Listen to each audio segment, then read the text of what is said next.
Wie steht ihr dazu? Muss alles immer Sinn ergeben?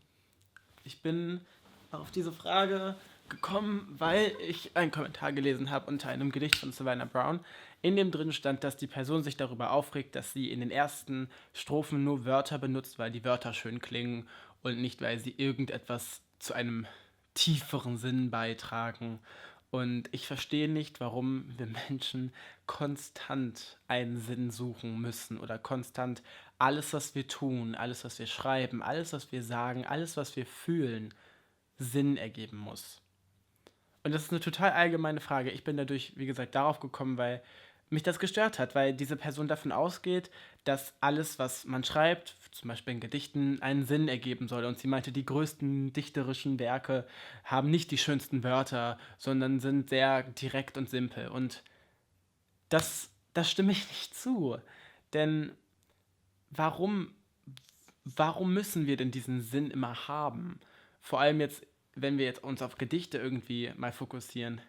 Es gibt so viele Menschen, die Gedichte geschrieben haben, weil sie Wörter beinhalten, die sich schön anhören, weil das Gedicht einen Rhythmus ergibt und nicht, weil das Gedicht in irgendeiner Art und Weise einen tieferen Sinn verfolgen möchte, sondern einfach nur eine Stimmung erzeugen will, die halt durch diese Wörter gegeben wird.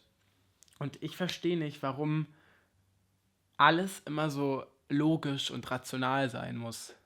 Warum auch zum Beispiel Handlungen, die wir tun, die emotional und impulsiv motiviert sind, also ohne einen tieferen Sinn, immer negativ bewertet werden.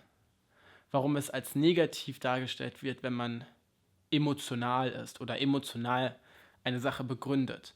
Natürlich, wenn wir jetzt auf die großen Fragen der Welt blicken und auf wichtige Entscheidungen, ist Emotionalität nicht immer vielleicht die richtige Entscheidung, sozusagen die richtige Entscheidung wird nicht durch Emotionalität vielleicht bezweckt, weil man da meistens sehr egoistisch ist und nicht so auf das Bigger Picture guckt. Aber wenn wir jetzt von alltäglichen Sachen oder von Sachen reden, die das eigene Leben beeinflussen, wie zum Beispiel ein Gedicht, oder ob man jetzt das zu einer Person sagt, oder ob man jetzt Fahrrad fährt oder nicht, warum muss es bei diesen Sachen immer einen Sinn geben?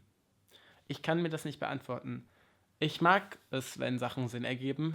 Ich mag es, tiefere Sinne zu ergründen. Aber genauso mag ich es auch, manchmal etwas zu schaffen, was keinen Sinn hat.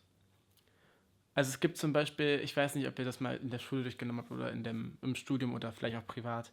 Es gibt das Theater des Absurden und das ganze Theater läuft da hinaus, dass nicht Sinn ergibt, um zu gucken, wie der Mensch sich verhält, wenn etwas eben keinen Sinn ergibt und keinen Sinn hat.